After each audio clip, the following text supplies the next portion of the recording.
President Trump says he wants to use tariff revenue to send rebate checks to Americans. But before we plan a shopping spree, White House reporter Brett Samuels is going to walk us through the laundry list of obstacles standing in the president's way.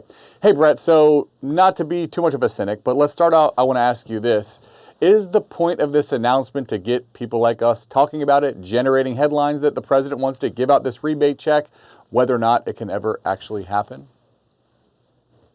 Yeah, Drew, I think there are a few purposes for President Trump floating this idea, which we should note he has sort of mused about in the past, both about tariff revenue and about revenue from Doge savings earlier in his term, spoke about that idea. But I think, President Trump has a couple of goals here. One is to get people talking about this at a time when the Supreme Court is weighing the constitutionality of a lot of these tariffs.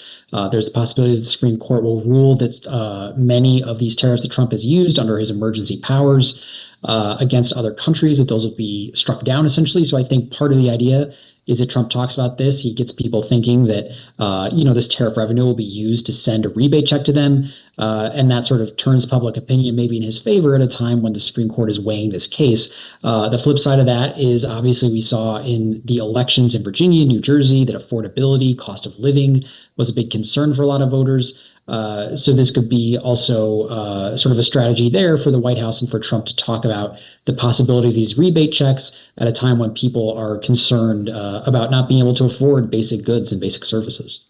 Would not pumping all this money into the economy possibly increase inflation, though, and be counterproductive in Trump's fight against affordability? Yeah, I think there are a lot of risks, obviously, and a lot of factors that sort of we're seeing economists kind of parse out in the wake of Trump floating this idea. You mentioned pumping more money into the economy doesn't necessarily help cool inflation. There's concerns about just adding to the national debt, this would actually increase the national debt at a time when a lot of Republicans are saying tariff revenue should be used to pay down the national debt. And then there's just simple logistics about how much money this would cost, whether that is actually covered by tariff revenue. So certainly a lot of question marks about how this would actually work. And to your point about whether it would actually accomplish what the president thinks it might accomplish. I was reading the story that you wrote about this. It seems like there's another problem with the sheer money count here. It doesn't seem like there's enough tariff revenue that's been collected to cover the cost of the rebate that Trump is proposing. Yeah, so we saw President Trump, his idea was, or his proposal on Truth Social was that low and middle income Americans essentially would be eligible for this rebate. And plenty of economists have pointed out, that if you're talking about Americans making less than $100,000, if you're sending $2,000 to each of those adults, that's hundreds of billions of dollars in rebate checks. Tariff revenue has not hit that, $800 billion or roughly what that figure is that would cost yet. A couple $100 billion have come in from tariff revenue, but certainly nowhere near the figure that would be needed just to cover these rebate checks that Trump is talking about. So obviously we've heard Trump talk about the, sort of exaggerated terms that tariffs have brought in trillions of dollars when he's talking about also investments that they've helped to secure through the threat of tariffs. But yeah, just based on simple math, that it doesn't quite add up what Trump is saying he'll do versus the amount of money he actually has in the coffers from tariffs for this. You also have the problem of Congress, right? Like lawmakers approved hundreds of billions of dollars in these type of checks during COVID, but it strikes me that it would be pretty difficult to get the current Republican Congress to dole out hundreds of more billions of dollars in these new kind of stimulus checks. Yeah, it's a great point, Drew, and one that we probably should have mentioned even sooner. The fact that Congress will need to approve any kind of rebate check, any kind of legislation or program that would lead to these rebate checks being sent out. As you mentioned, the most recent case was during the pandemic. We saw Congress act to send out those stimulus checks to Americans, but there are certainly enough Republicans in the Senate alone who are skeptical of Trump's use of tariffs. Rand Paul, for example, is very outspoken about this, who views tariffs as a tax on American consumers. And they're unlikely to see this as a solution to that when they're already opposed to the tariffs that are supposedly providing the funding for these checks. So, never mind Democrats who certainly would not be in favor of this. But certainly there are some Republicans, I think, who would be skeptical of Trump's plan here if it ever made it into sort of a formal legislative proposal. We had this hearing last week in front of the Supreme Court where justices seemed skeptical at times about the tariff regime that the president has put in place. Is this plan, limitations aside, does it depend on a favorable ruling from the Supreme Court that the president may not actually get?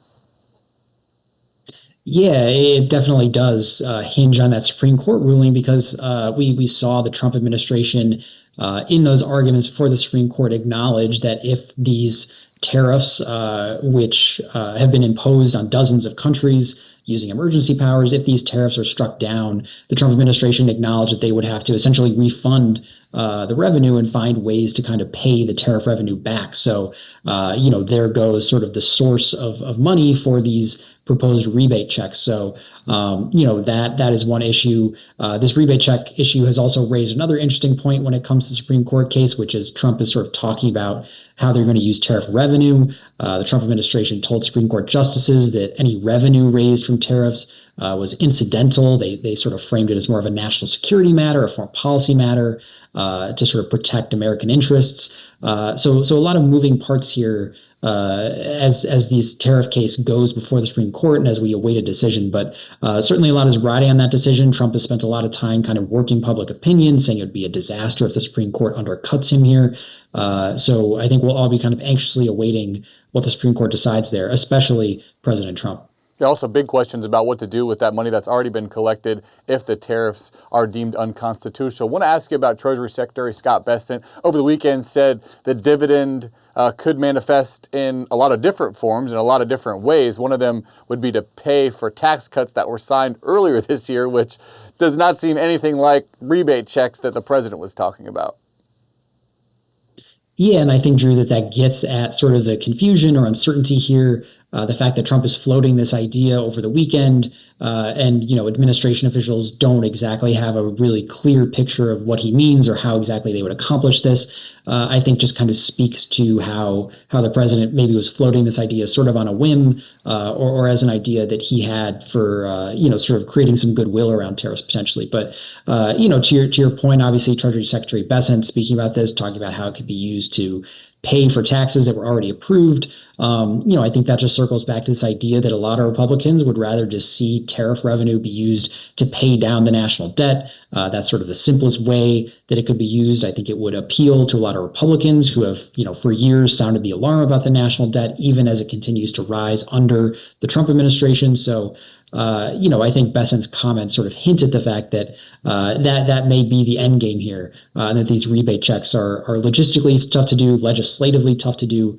and potentially legally tough to do, depending on what the Supreme Court rules.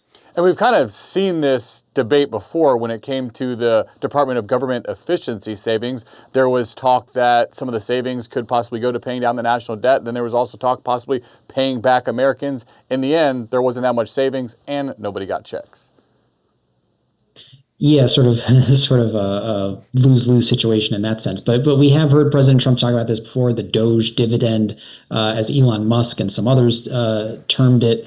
But again, that was sort of an idea that Trump had floated that gained some popularity. People sort of talked about how that might be logistically possible or how it might be possible through Congress. But similar to what we're seeing with this tariff proposal, it just didn't really go anywhere in Congress. There are certainly a lot of Republicans when it came to that Doge idea who would have said that they would rather see that money, those savings, however small or large they may be used to pay down the national debt. So, it's sort of repeating itself, I think, with this tariff proposal. A lot of Republicans would sort of rather see it be used to pay down the national debt, setting aside the fact that it is really tough to see how exactly these rebate checks would come to fruition. All right, maybe worth taking all those items out of my online shopping cart until further notice. But we'll leave it at that. Brett Samuels, thanks so much. Thanks, Drew.